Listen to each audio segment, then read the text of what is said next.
Joe talks about Joe. And now, your host, Joe Slepsky. Hey, and welcome back to Joe on Joe. It's me, your host, Joe Slepsky, and we return this week for another stunning, thrilling, amazing episode of the DIC G.I. Joe series. I appreciate every one of you coming back, and I am very, very pleased, very happy this week to have on a friend. He's a major player in the geek community. He's got a fantastic podcast. He is super knowledgeable about superheroes, and we're going to see exactly how knowledgeable he is about G.I. Joe today. Oh, Lord. His podcast, he hosts with his lovely wife, Ashley Victoria Robinson. It's called Geek History Lesson. If you're not listening to it, you're missing out because they do deep dives into everything comic book, nerd, nostalgia. Oh, please welcome to Joe on Joe, Jason Inman. Jason, welcome to Joe on Joe. Thank you so much, man. By the way, I love the title of this podcast. Thank you. It's such a great name for a podcast. I love it. Yeah, it's it actually is the impetus for doing the podcast. Okay. I was circling the ideas a couple years ago, and I was like, I want to do a watch along. Maybe let's do something with G.I. Joe. How can I be a clever and I was sitting at work, and it just jumped into my brain. Yeah. I turned to my boy Angel and I said, Angel, Joe on Joe. Because I imagine most people would probably, like, if you're creating a G.I. Joe podcast, you'd probably want to call it G.I. Pod. Something like that. Yeah, you know? Yeah. But Joe on Joe is like such a great title. Yeah.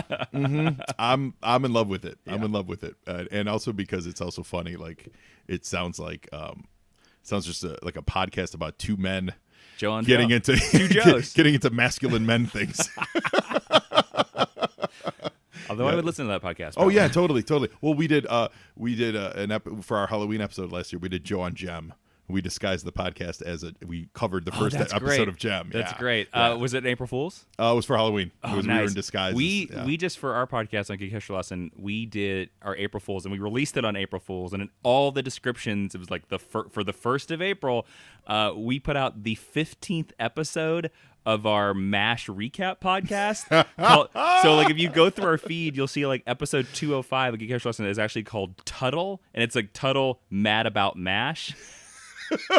And we just did a weird, like, alternate universe podcast that we were like, and we were talking about, like, the previous 14 episodes. Yeah.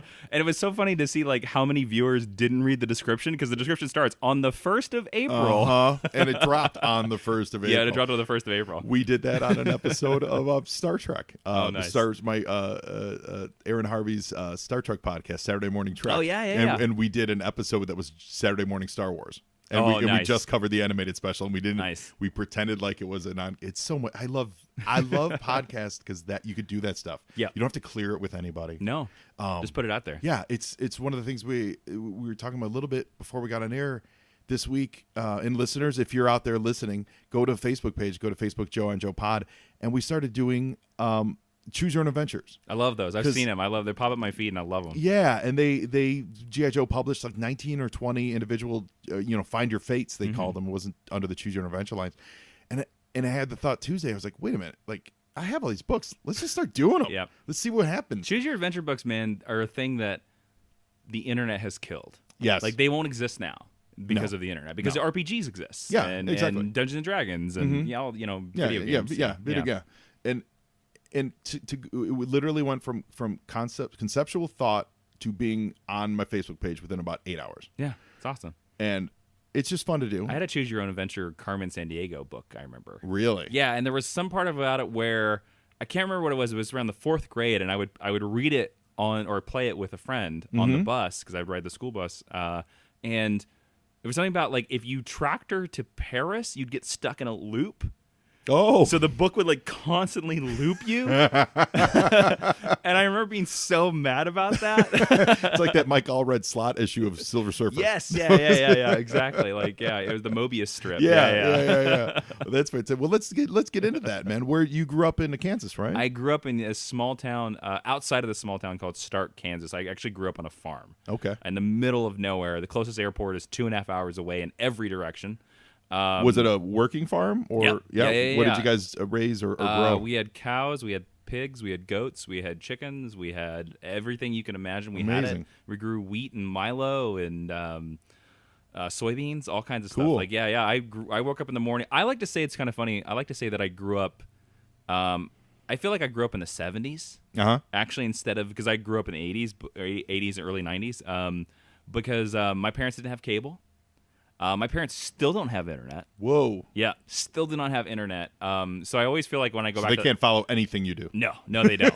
No, they'll see it when they go to the library once a week when they use the internet at the library. But it's very, where I grew up, it feels like it's always 10 years behind. Yeah. Everywhere else. Yeah. It sounds Stark, Kansas. Sounds like it should be always 10 years behind. Yeah, only 73 people live there. Whoa. In Stark, Kansas. And again, it's 2 miles away from my family farm, but I just call it Stark because it's easy. It's just easy to say instead of the middle of nowhere. Sure. I've always wanted to do a documentary knocking on every door and interviewing the 73 people and basically just being like, why do you live here? Mm-hmm. Why? Well, why'd your parents go there? My grandparents, my dad's family, my dad farmed with my grandfather, and my grandparents lived a mile down the road. Okay. So they helped farm with my dad and my grandfather farmed together. So that's why they were there.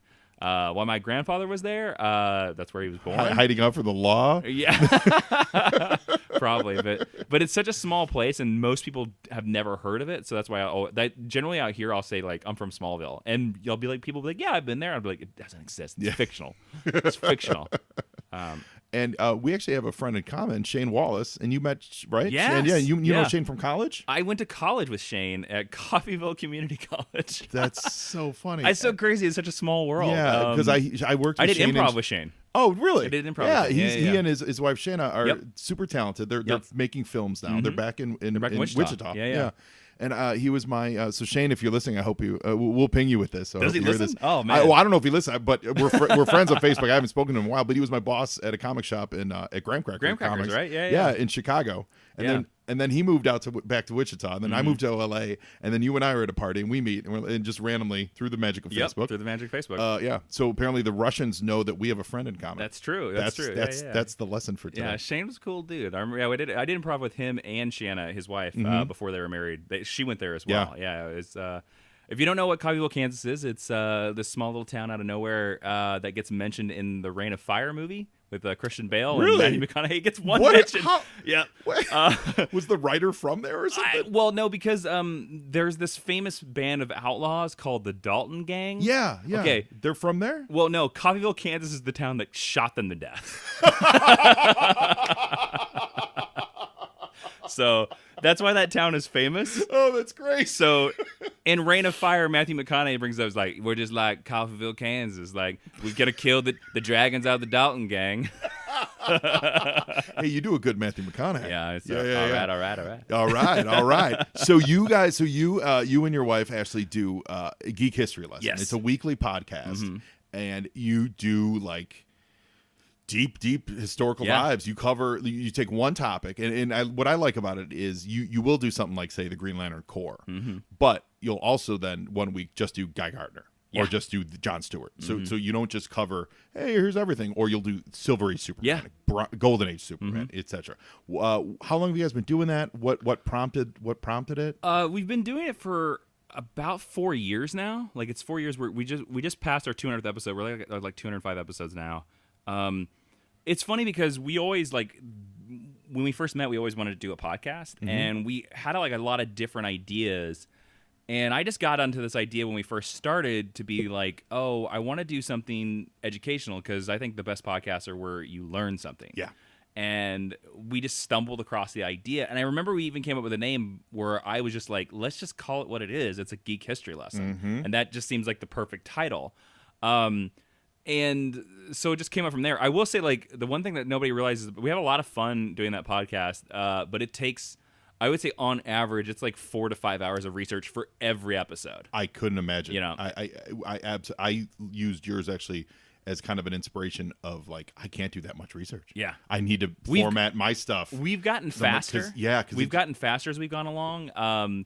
But yeah, it is. And you also seem to alternate, right? We do. So you'll come in with the deep knowledge one week, and then she'll come in the next week. Yeah, right? yeah. We like to alternate. We like to because we choose the subjects. We like to choose, like, whoever we feel like is more passionate about the character or who knows more about the character.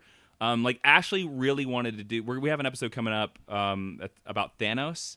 and Ashley really wanted to do it because she was just like, I don't know anything about Thanos, and I just want to learn more. And I was like, no, I'm very certain I've read more Thanos stuff, so like I think I have to take it. Yeah.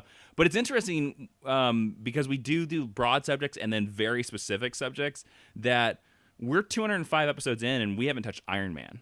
Wow. Like, so it's interesting Yeah. if we just did our Hal Jordan episode, but we do it. We try to tie it into something, and then we also try it into fan requests.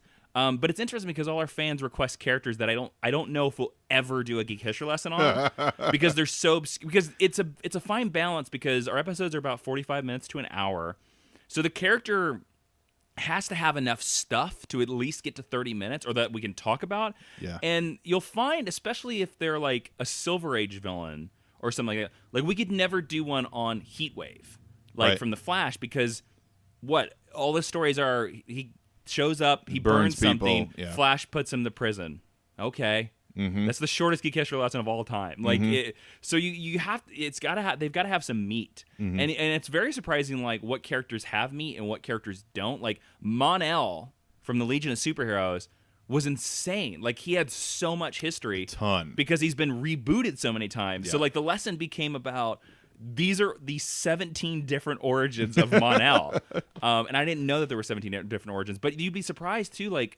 Doing some characters, like we did the Penguin for one, and it was one of the hardest episodes we ever did because Oswald Cobblepot is just like, yeah, he shows up, Batman beats him, he shows up, Batman beats him, he shows up, Batman beats him, and you're just like, oh, this is not a very interesting one at all. The Penguin lived. He ate dinner off of just his look for the first 30, 40 years. Yeah. It wasn't until they made him the crime boss during that was the Ruckus stuff, right? It was that era of the I don't know. Cataclysm? I would kind of give Earthquake? I would even say Denny O'Neil. Did O'Neil start making him a crime boss? like in Was the it? 80s. Yeah, Oh, yeah, okay, yeah. okay. But yeah, it wasn't till then Yeah. that he actually had a character beyond a whack, and he looked funny. Yeah. Because that's all you needed to get punched in the face by but Batman. But it's interesting because like we just did also a Lana Lang episode that's going to come out here very shortly, and She's a manhunter robot, you know. there was one point, yeah. At one point she was. But there's so much to Lana. There's so much, and Yeah. I was actually surprised because I was like, oh, we might get into trouble with Lana. Like there might not be enough. And there was plenty. It was so interesting. That's the best thing about doing that podcast. And also like we don't cover everything because it would be impossible to cover everything, but. So we cover like what we like. Yeah. And very easily, it's funny. Like we'll come across an event and we'll be like, we're not going to talk about this event because it's dumb. Right. Like, don't do Millennium. Oh no. Millennium's dumb. I hate to say it, and if you like that event, sure. We skip past Flashpoint all the time. Oh, really? Yeah. We just say like, oh, when Barry got mad because his mom wasn't around and he reset continuity. Moving on. It's so funny how much importance the DC puts on Flashpoint when it's such a problematic crossover. Yep. On many levels, it's problematic. The result of it being a world, everything that was wrong with the New 52, like within not like personal preference. And wrong. 52 had good stuff too. Yeah. But everything that was wrong in the universe, though, Yep. like Clark's parents being dead at a different time, that's all Wally's fault or Barry's fault. It's all Barry's fault. All of it. Yep. Every single person that was changed, dead, missing, Wally's gone, all that stuff. Absolutely was Barry's fault. Yeah. And I saw that from day one. I'm like, you guys aren't addressing this? Like, Yeah, they were trying to make it Pandora, Yep. but no one cared. Yeah. It was really always Wally. It's like, Flashpoint is very problematic, and that's why like when again you hear all these rumors about the movie maybe being that movie not going to be that, and I even saw like there came out a solicitation that they're going to make an absolute for Flashpoint, and I was like who's asking for we no one. I don't hear anybody before I don't want to die on the Flashpoint sword. No. We do all kinds of. It we was die in all kinds it was a bad hills episode of here. the TV show.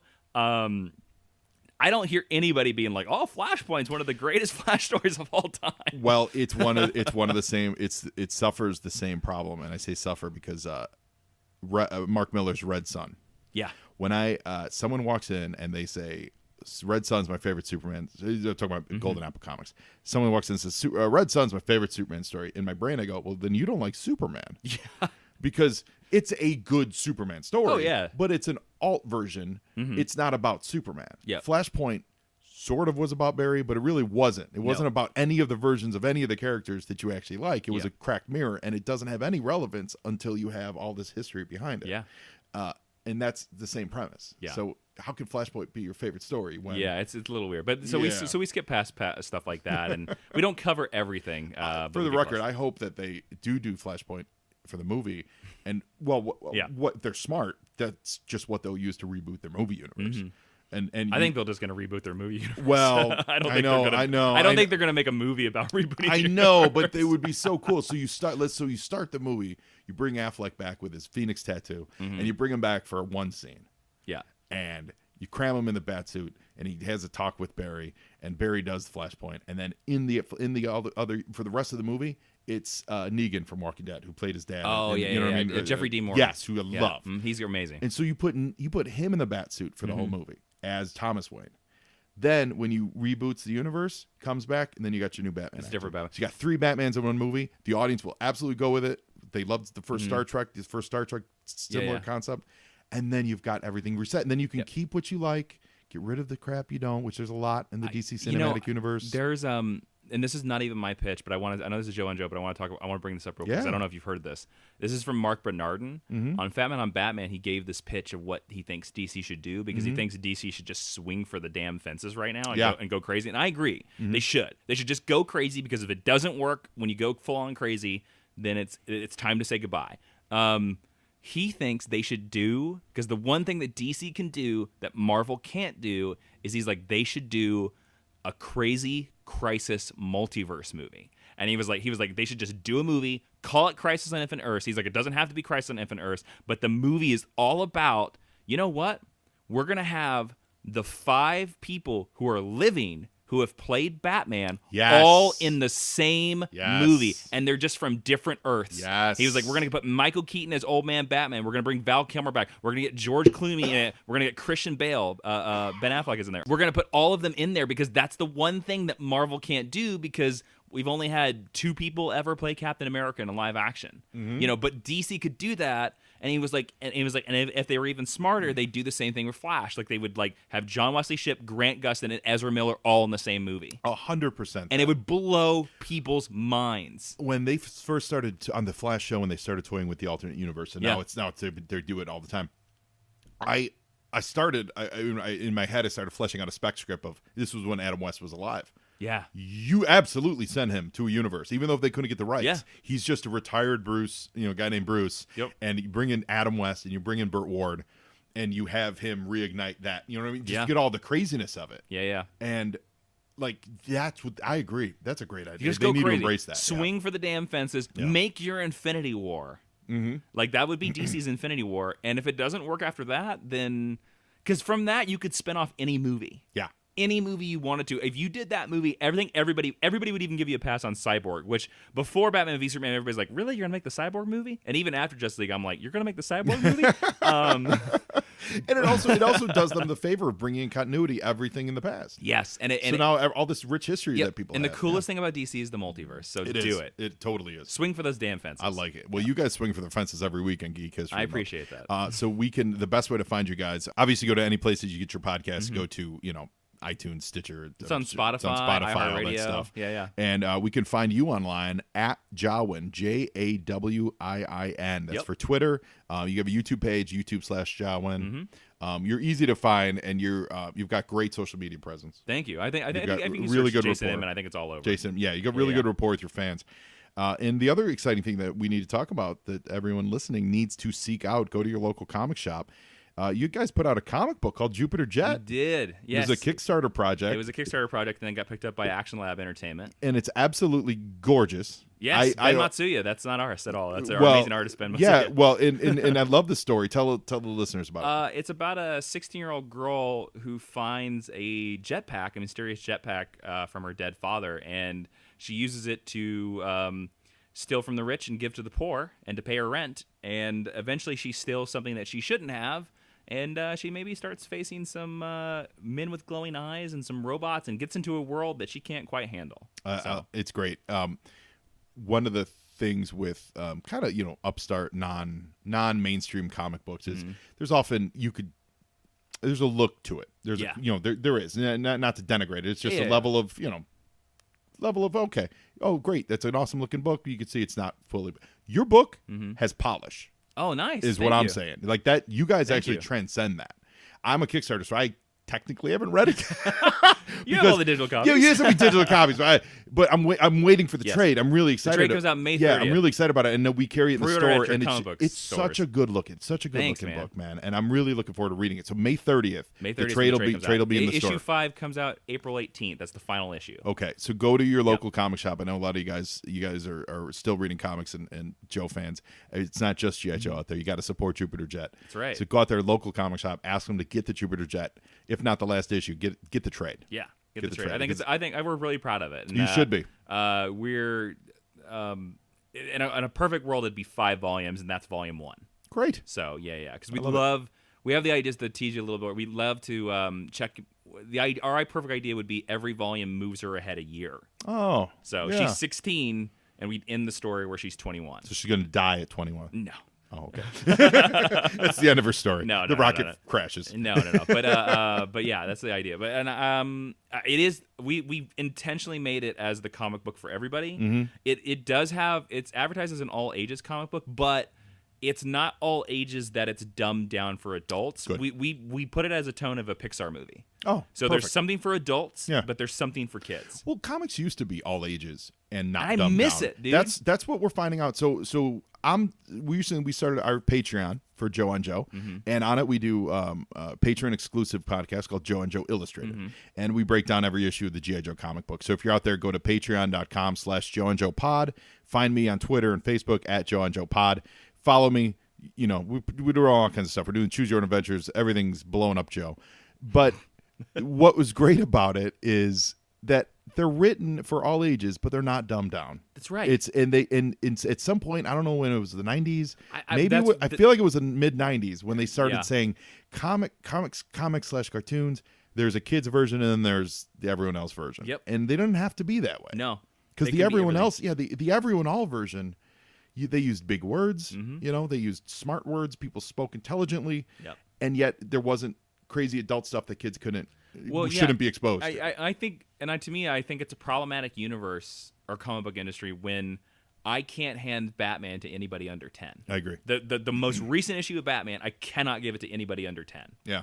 I think that's problematic. I think it's very problematic because it wasn't that way when we were kids at all. Right. It wasn't that way when I was a kid in the 90s, the early 90s. Yeah, you pick up Batman, it was fine. Mm-hmm. But now I was like, man, you cannot do yeah. it. Yeah, when parents come in and they're like, oh, I point out, hey, this is the kids section. Like, well, they kind of want other stuff. I go, well, then let's get a back issue. Yeah. Because if that's where your brain's at, you don't want them on the adult stuff, but we'll just get you an old back issue, Yeah, and they'll love it. It's Yeah. tough. It's tough. Yeah, It's yeah, also the tough. writing. It's also the writing style too. Yeah, it's a little.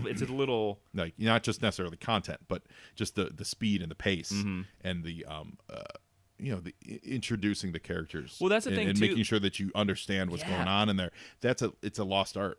It is, and that's the thing. Like so it was something that we had to sort of like make sure that we checked ourselves in every issue of Jupiter Jet. Every issue of Jupiter Jet, we do the thing where like we try to tell you what's going on Mm-hmm. within the first 10 pages, so that you can kind of give you a little bit of a check in, a little bit of one, and then we always made sure there was an action scene. In Yeah. every issue there's an action scene. There has to be. Because I got so tired of all the talking head comic books from the 2000s. I can't read. Lately, the Avengers have been back on track. Yeah. But there was a period for about 2 Yeah, No years Surrender's ago. pretty good. Oh yeah, No Surrender's yeah. a lot of fun. But there was a period. I don't want to put the author on blast. Sure. but it was all talking heads, and it was all like no action, and it was all about telling me about adventures that happened that I was really interested in hearing about. But they you would don't just see tell 'em. me they don't see them. You don't see You 'em. don't see them. Yeah, and it's yeah. So there's a nice Yeah, balance. it's a nice little There's a nice balance. balance. Yeah. I like that. So you're going to enjoy Jupiter Jet if you pick it up. So I'm going to steal a segment from Geek History Lesson. Oh, please do. And you guys you have great segments on your show. It's very well thought out in that regard. You have a segment called Meet Cute. That's right. And you and your wife describe how you first encountered the specific character you're talking about today. So I'm going to ask you, what's your Meet Cute for G.I. Joe? Oh man. So I can't tell you specifically. Mm-hmm. I do know that I've seen the cartoon, and I can remember watching the cartoon when I was a kid. But I'm gonna be honest that it was never my favorite cartoon. Yeah.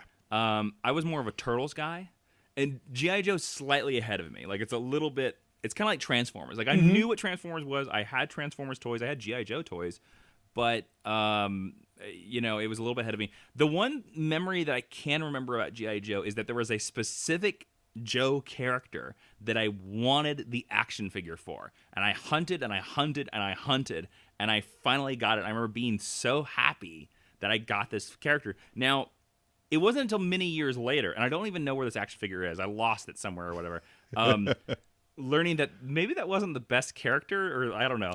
And it really wasn't a true Joe character. I'm burying the lead here. Oh, no, I I'm can burying see the that. lead. Yeah. Because, I'm on the edge here. So, and also the action figure that I had apparently was a chase figure of this guy. Like, it wasn't the original one. So, like, apparently this character wore some sort of tank top. And I had the blue tank top version, and apparently there was a black tank top version. Okay. And the blue one was the rare one. The G.I. Joe action figure that I'm talking about is Sergeant Slaughter's. Yes. Yes. Eddie's disease. Yeah. So, like, for some reason, when I was a kid, I wanted Sergeant Slaughter's action figure so great. bad. Yeah, there were a few versions of Slaughter. One Yeah. came with his tank, one was a mail away, one was carded. Yeah. I don't know which one I had. I remember I broke his thumbs pretty early on, so he couldn't hold any of the guns. Yeah, the broken thumbs is an epic problem. Yeah. They solved it a little bit. They changed the plastics, but the first line of Joe's, specifically Zap, because they gave him a bazooka, and the bazooka was hard plastic. Yeah. So every Zap you find has no thumbs. Like everyone else, kind of, sort of, because their guns were a little more malleable. Yeah. But you put the bazooka in Zap's, thumb gone. Yeah. I also remember that I actually really liked Cobra Commander. Yeah, I did. Like I liked him more than I liked any of the Joes, and I'm very particular about my Cobra Commanders as well. I love hood Cobra Commander. Yes. I don't like helmet Cobra Commander. Yes. Listen, he's charismatic. Yeah. I've been saying this lately because people have been asking, like, hey, why do you think Cobra?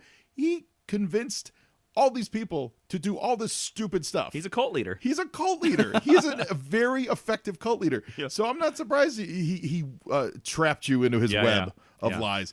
Did you read the comic at all? I read some of the G.I. Joe comics, but I don't have any specific memories. And I know they were Larry Hama issues. But I can't really I don't have any specific memories from there. But I mean, mine is I can remember watching the cartoon. I don't remember anything specific, but I just remember the toys. Yeah. I remember toys. And I remember a friend of mine had isn't there like a Joe vehicle that's sort of like the helicarrier? The USS Flag. Yes. Your friend of yours a friend of mine that? had the flag. It's like a 5 or 6 foot.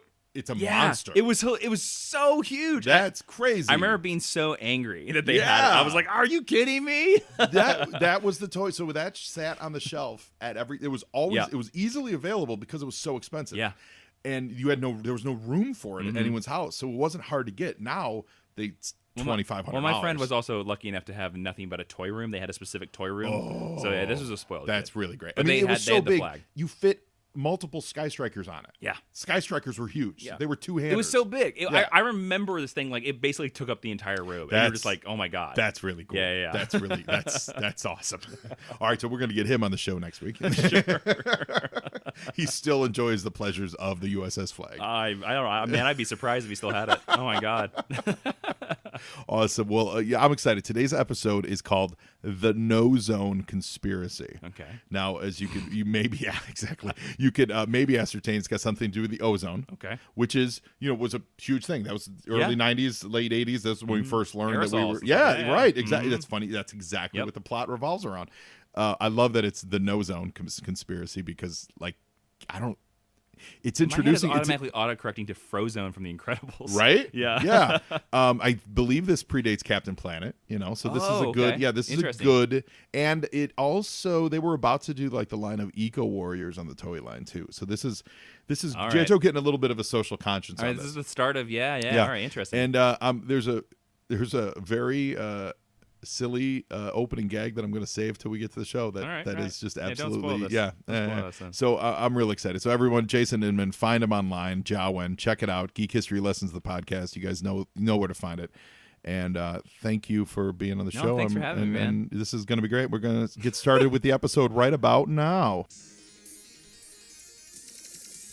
So Jason, we've identified this theme song. It's like a wrestling theme song, really. Is it really? Yeah, if you listen to the lyrics and stuff, it's it is a wrestling promo, which is apt because we're recording this today. WrestleMania is happening right now. Oh yeah, that's right. Theme Yeah. songs are lost art, I think. They are. They used to tell you what was happening on the show. Well, they used to also like set the tone. Like they'd really set the tone of the show. And I like it's funny because I feel like Game of Thrones has brought back the theme song sort of. Like we went through this weird period, and I blame Lost for it.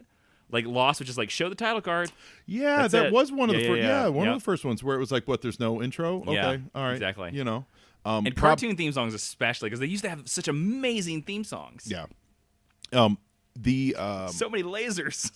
One thing I've noticed lately is Netflix. Yeah. I think they farm out all their original content titles to like the same company. Oh, they all have the same tone. They're the same. Yeah. It's really weird to watch. All right, so we're snowing on the dogs. So yeah, so we've got the Nozone Conspiracy, written by Eric Early.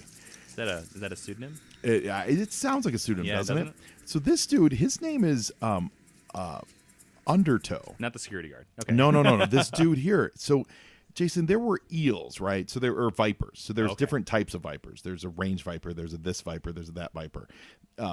Laser viper. Things like, flak viper. There were different levels of being a Cobra soldier, and they were like troop builders, right? So you could technically have 15 alley vipers, and they're all just dudes, but they're an army. That's and then there was the level of like this guy Naugahyde. Okay. Shaving cream, by the way. Shaving cream. Oh, Cobra is stealing shaving cream. That's the plot of this episode? That's the plot of this Shaving episode. cream. That's what I didn't want to got ruin it. with you. Shaving cream. So this dude that came out of the water, he's a Destro. He's one of Destro's frogmen. Hey, look! Yeah, there's your Sergeant Sarge. Slaughter. Yeah, there he is. And his name is Undertow. Okay. But that's not the name of a group of dudes. But it is the name. They've named. It's like they wanted him to be one dude on the toy. Yeah. But when you read the card, he's an army builder guy. So it's like you walk up and say, "Hey, I'm one of the frogmen. I'm an eel. I'm an eel. What are you? I'm an Undertow."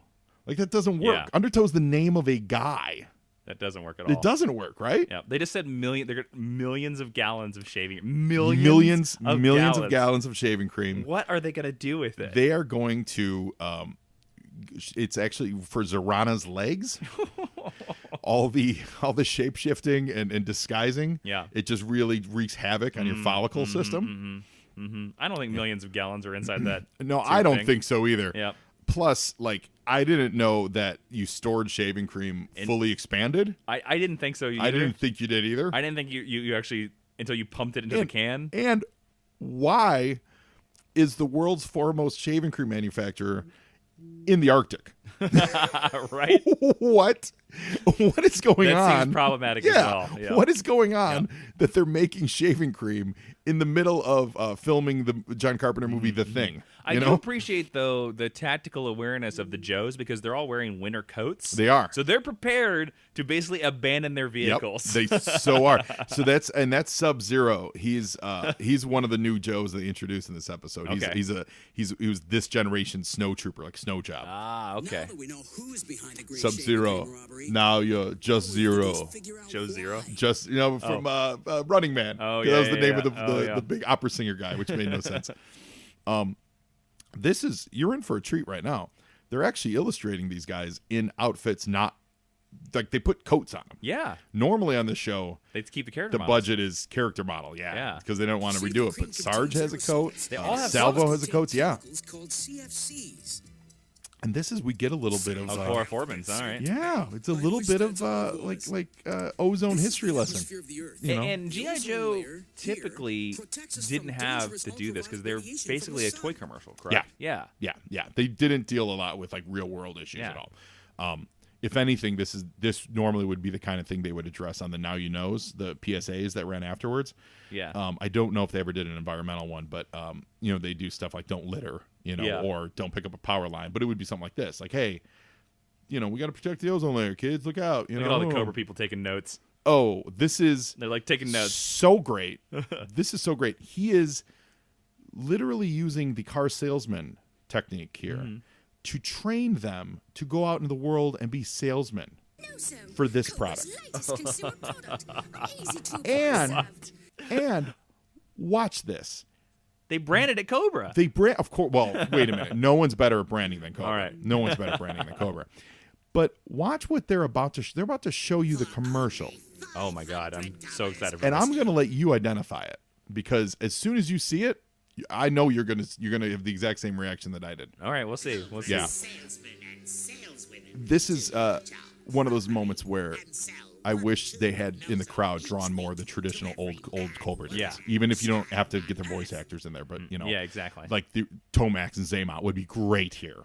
Like they were the twins who were like the lawyers and stuff, but they're only using in this series they only use like those three dudes. For it's every a scene? smaller it's just a okay. smaller cast of characters. Yep. But if you got a whole room full He of dudes, posed. he posed for a picture. yeah, the commercial will come later, and you're going to see it, and Okay. we're going to have a discussion about that. So now Cobra is going to Antarctica. I don't know where they were before. I thought they 'Cause were it in was, Antarctica. right, yeah. it was pretty cold. Yeah. Just make sure you Reasons grab the why CFC a gas shaving before cream they can company would release have it to be in into the middle of the atmosphere. snow. I don't know. I think would that make your metal. I understand you want to keep it colder because you don't want it to heat because it'll expand. Sure. But also, I think the cold would do the same thing too. Extreme temperatures, I think, would be against this. I don't know. I'm not a chemical I don't engineer of know. any type. And they weren't even featuring snow vehicles, really. They were flying the Sky Patrol, like the Chrome Patrol. Anyway, No, it's not, Commander. It's Nozone. She changed into a swimsuit. yeah. Well, Zorana wears a swimsuit underneath. Oh, okay. And look at this. Oh, this is the commercial. What do you see? I'm Zorana, and I'm here to tell all you guys and girls. What's this remind you of? I mean, it kind of reminds me of the Joker commercial from Batman Exactly. 1989. Like, Exactly. love that Joker. This came out 15 months after that. what? I know for a if you tell me they weren't inspired by that, Yeah. you're lying to me.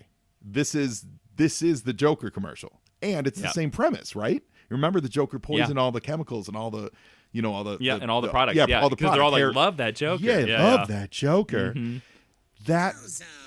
That's what this commercial is. Yeah. And I looked at the air date. So the air date was about 15 months after the movie came Well, out. that's enough time. So that's enough time to Yeah, get yeah, into yeah. production. So I'll call it a loving homage. Sure. That, yeah, okay. I was when you hinted at the commercial, I was like, oh, I wonder if they're gonna ape the Batman '89. Yeah.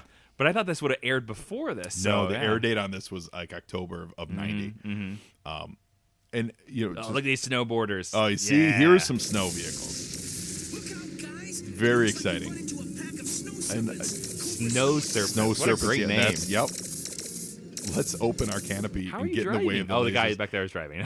I gotta be honest, I don't know. I don't know that Sal was driving. Well, I mean, track vehicles just go in a straight line. Oh unless- there's no unless you- look at. There was no one There was driving. nobody driving. They just switched. All right, cool. It's all good.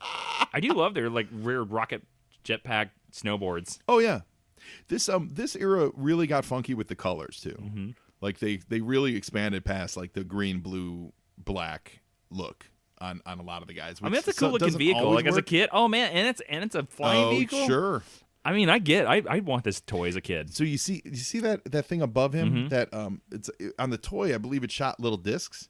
Okay. But then we translated to like a real world, like a cartoon thing. Yeah. Like, what are they shooting discs? Yeah. It just doesn't. Giant frisbees. Yeah, like It look is, out. it is amazing that they were like literally driving right at each other, but neither the Joes nor the Cobras could Yeah. get each other. Oh, and then look at that. So the Joes, whose goal is that big Cobra terror drone. Yeah, thing. yeah, It's yeah. not the terror drone, but whatever the dome is. Yeah, the Technodrome from yeah, Shredder. they got past them, but then turned around to keep fighting. Yeah, go inside, guys. They could Go have inside. kept going to attack the dome Oh, that they man. wanted to attack. He's hiding the CFCs in here.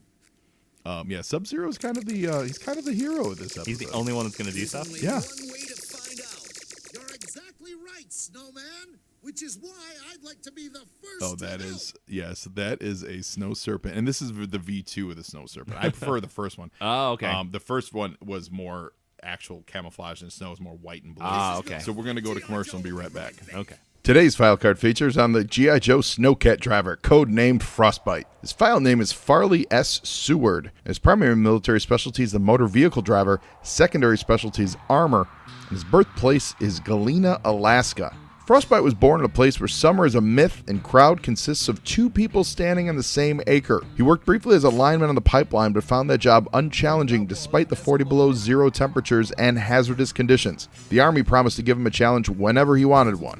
Frostbite graduated from Transportation School, Fort Eustis, and Armored School, Fort Knox. He's a qualified expert in the M16, M1911A1 auto pistol, the M250 cal machine gun, and the M60. Frostbite has to be cool. The environment he works in is too unforgiving. If his snowcat throws a piston, he's got to step out into the weather that'll freeze a hex wrench to bare skin in 5 seconds and carry through a repair job that would be taxing under ideal conditions. He can't afford to panic, not if he wants to stay alive. I had Frostbite. I liked him. There's not much to say about Frostbite. As a figure, actually, he's pretty generic. He's all white. He's got a black holster over his shoulder. I do like the fur on his shoulders. That's kind of cool. The coolest thing about Frostbite was that he came with the Snowcat. The Snowcat was amazing. So he's kind of like the Cobra Night Raven pilot, where the Night Raven pilot was like, okay, but the Night Raven was amazing. Same thing here. His figure is okay, but the Snowcat itself is awesome. It's got frosted window, which I think, strangely, I think that's my favorite part of it.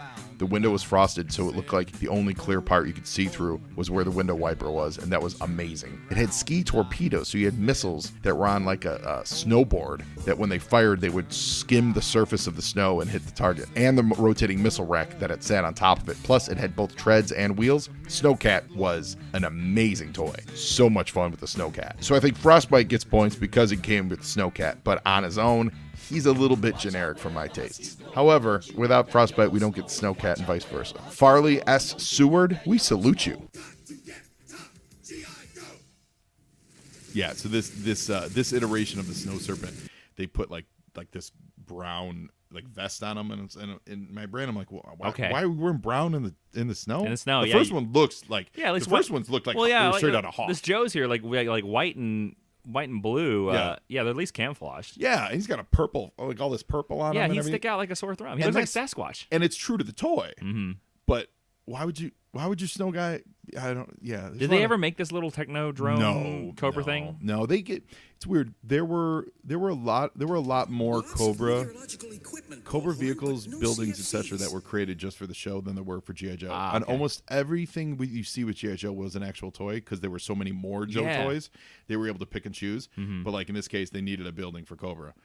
They had a Terrordrome. It had come out already, but in this case, it's like a big bubble. Yeah. But like with G.I. Joe, they had like Cobra Life magazine. I love that. Cobra's got great retirement policies. Cobra sounds amazing. That's not the only magazine, by the way, that Cobra puts out. Cobra puts out multiple magazines? Cobra puts out multiple magazines. We saw one in a way early episode. They come across one. They have vacation resorts that they send their troopers on to chill and max and relax. Cobra's a really well-run organization. But here's the thing: I love Cobra. I love all this stuff. This is amazing. But the best way that they can come up with to sell is just to pull a truck in the middle of a city and just be like, "Come up and get it." Yeah. Look, if Cobra is as well funded as I think they are, they could get a distribution plan. They should. Yeah. Well, that's why they missed Tomax and Zaymont. Look, they don't even have that many. They don't have that many. Well, no, that's money. That's a pile of money. And did you hear how much they're charging? $500 for a tube, and the tube lasts you 1 week. Wow, well done. Right? And they're causing the problem of why you need the tube. Right? Well done, Cobra. I feel like this current administration took notes from this episode. Yeah. Like this is part of his daily morning brief, and he's like, how can we do this? Hey, Scott Pruitt, how could we make this happen? Yeah. Trump zone. I mean, I think the Cobras are the good guys in this so far. Well, listen, they're trying to stop people from getting cancer. I know. But you know that they're causing the cancer too. Right, because they're using all the shaving cream is eating away the ozone. So like that plane. That's a Cobra plane, but that's not a toy. Oh, okay. Like they cool. It would have been a cool toy. Oh, very cool. Yeah, they had Cobra planes, but a lot of the aircrafts and stuff they use are. Oh Jesus, God. That is awesome. I say no one's gonna destroy my ozone layer without my say so. Yeah, that's right, Sarge. Wait. No one's gonna destroy my ozone layer without my say so. Without my say so. Yep. Implying. Yep. That at one point he'll give the go ahead. Yep. Oh yeah, to kill the Cobras, he would. He'd burn the earth alive. Sergeant Slaughter would be like, all right, I've thought about it. Yeah. It's time to take out that ozone. Yep. But the only way to beat Cobra is to just nuke the entire earth. Thanks for consulting with me, soldier. As long as we win, it doesn't matter. Ends justify the means, kids. And they're sucking the CFCs right out of the shaving cream. Just pump into the atmosphere. atmosphere. That is just what they're doing. They stole enough shaving cream So G.I. Joes have cell phones. Oh yeah, That's a cell phone. Yeah, man. it's an early cell phone. Wow. Yeah, you're well right. done. That, by the way, that guy's Ambush, Okay. and I'm not kidding you. This might be the first episode he's in where he doesn't actually ambush someone. Oh, in interesting. every other intro, like Hawk was having a barbecue, and out of the bushes, Ambush jumps. He's like, "Hey!" Oh, well done. Another one, he jumps out of a tree. He's like, Well, "Hey, I'm here!" Like that's As a former military man myself, right. I appreciate that he's actually wearing. He's the only soldier I've seen wear a Kevlar helmet in this entire episode. that's right. I forgot yeah. you were in the military. I was in what, the military. What did you? What were your serve? I was in the Army. I served from 2001 to 2006. Okay. Yeah. And did you go overseas Yeah, at all? I was I deployed to Iraq in 2005. Yeah, Wow. yeah. Mm-hmm. So, yeah. And was it? Were you in harm's way? Were you support? Here and there, Like, here and there. yeah. I was a combat engineer. Okay. So, but basically, I was running security and convoys. Okay. is what I did. Yeah. Well, I love it. Yeah, I knew that, and I totally forgot about that's that. all It's right. good. Well, but it's good to have an informed voice he's- on this. So he's- tell me everything that's going wrong. So much wrong. I mean, look at this guy from the 90s. Yeah, Goatee and mullet man. yeah. That's The Van Dyke and mullet man. That's metalhead. But also, like, Ambush is he's almost wearing army khakis. Like, his uniform is a military uniform, which is interesting. And he's the only one I've seen so far. Although it looks like he's carrying grenade shells, but he doesn't have the launcher for the grenade shells that he's carrying. Yeah. Well, they also because they don't change the character models. Is that Bobcat Goldsmith? No. Oh, it sounds like it. It's a guy doing an impression. Nah, but he totally is. Yeah, he's we're gonna go to commercial and we'll be back. Hey listeners, I'm not sure if you've heard the news, but Joe and Joe has started a Patreon, and I'm inviting you along for the ride. Go to patreon.com/JoeandJoePod and check out my page. Right now, there are 2 opportunities for you to help support the show. You can choose to be a grunt or a viper. Grunts get access to all the Joe and Joe episodes and early access to new episodes as they're created. Vipers get all that and access to my all-new spin-off podcast, Joe on Joe Illustrated, where I will be breaking down every single issue of the G.I. Joe comic books page by page in the deepest dive you'll ever hear on G.I. Joe. So go to patreon.com/JoeOnJoePod and see what's happening over at the Fort Wadsworth Motor Pool. We'll see you there. Metalhead's the worst. He fires his rockets by saying "bang." It's a voice actor. That is a terrible. Yes. So word. he goes. You'll hear it. He goes bang, bang, bang. It's the worst. A lot of the guys have like grenades on their chest, but they don't change the animation. So when they get captured on any of these episodes, they still still have grenades on their Yep. chest, but they're Yep. like, "We're unarmed." Like, no, you have a grenade on your chest. Yep. I appreciate that the Joes put eagles on their parachutes as well. Yeah. Did you ever serve with a guy who would wear a T-shirt that said "The Right of Might"? No. I also noticed how many ammo belts he has on his legs. That's too many. You can't even walk with that many. That'd be so heavy, man. Yeah, Sergeant Slaughter. So he broke out the tank top. How much did your kit typically weigh? You mean like? Oh, I don't know. Yeah, like when you were like fully kitted up. Like, what Oh was God, you're probably looking at 70 pounds, 80 pounds. Holy cow! Yeah. Well, because you have a Kevlar vest. Yeah. You probably have a couple mags of ammo on you. It depends on if your rucksack. Like, I mean, your Kevlar helmet, it's like 5 to 8 pounds. Is it really? Yeah, and that's on top of your head. Wow. So, and your Kevlar's vest is like somewhere around like 20, 30 pounds, Yeah. you know, on there. So, and then your weapon's probably like 5. Okay. Yeah, I don't know. You're probably you're looking at somewhere around like roughly like maybe you're probably adding 60, 70 pounds to your body weight. Wow. Yeah. Well, one of the things that we do on my show is right around this time, I like to ask our guests if you could be a member of the G.I. Joe team. Oh, man. Okay. What would your specialty be? Oh, God. And then we'll come up with a name for you. So think about that. We got to the end of the episode. Okay. It's All right. my fault. I forgot to prompt you earlier. Oh, sure. It's fine. I should have It's fine. prompted you. I'll take the heat for that. Cobra Commander's wearing a thong.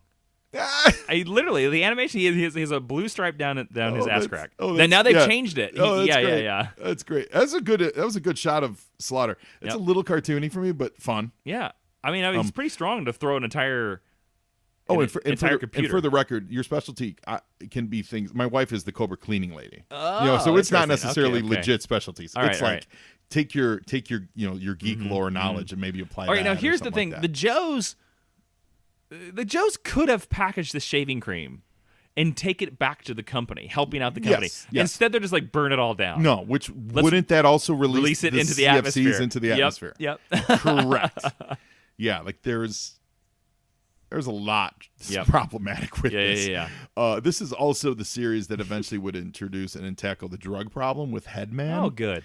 Who was such a Where are his legs? His Yeah. legs were gone. Headman was such a dirtbag that even Cobra wouldn't work with him, Oh. because he was selling drugs to kids. You know what I mean? So it's Even Cobra was like, that's too far. yeah.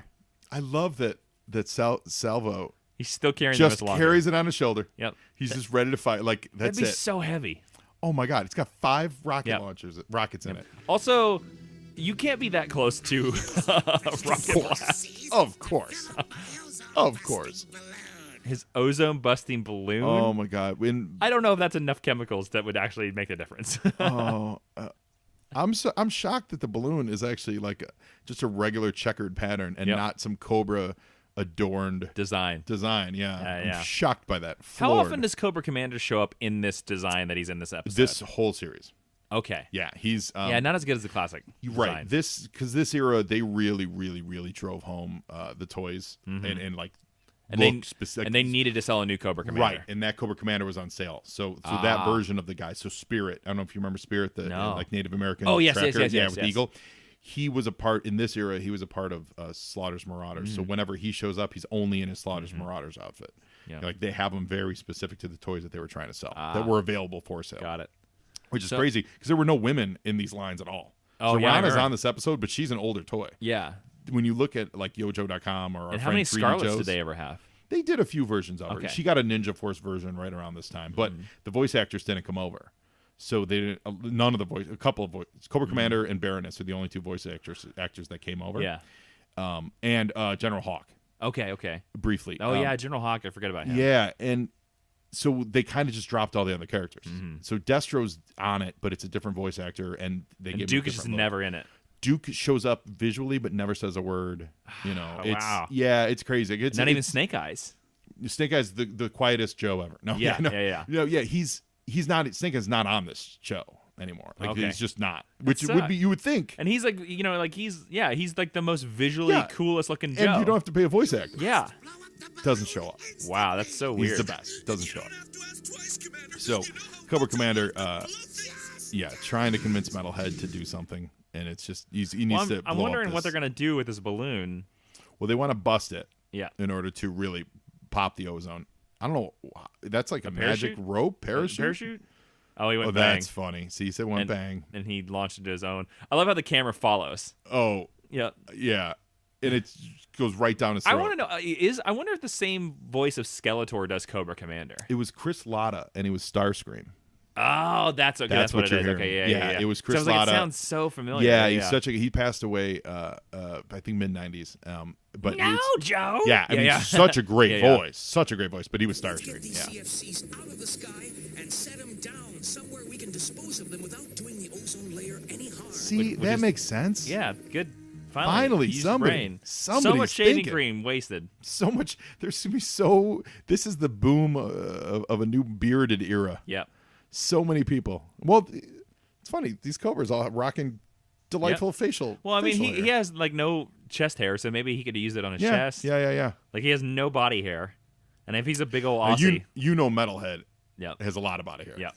Just underneath that, you know, he's very hairy. Oh yeah, 100%. Yeah.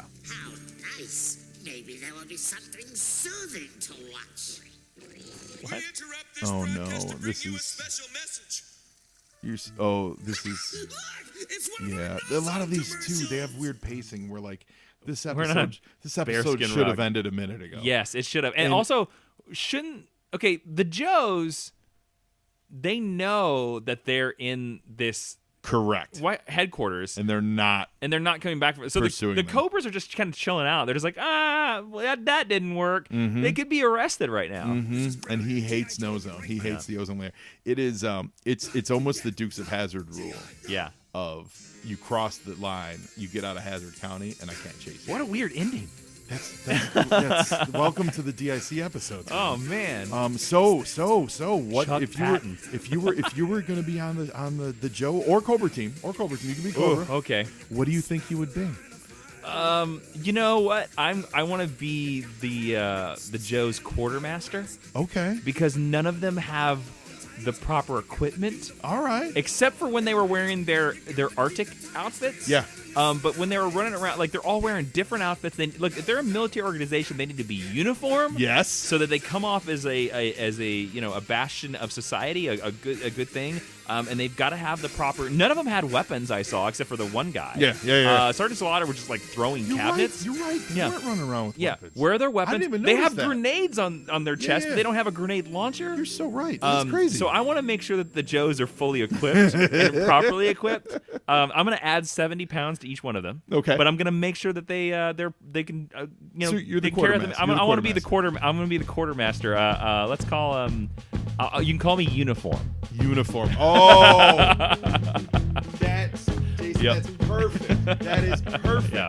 I love it so much, man. I love it. I love having you on the show. This was Thanks, man. It was a a lot of really fun. great time. Yeah. Again, find Geek History Lessons, the podcast you all need to be listening to.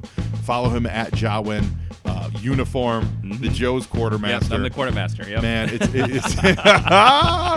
it's a real delight having you on the show. Thanks, so man. It's a lot of fun. You got it, man. Well, now you Joe, and Joeing is half the battle.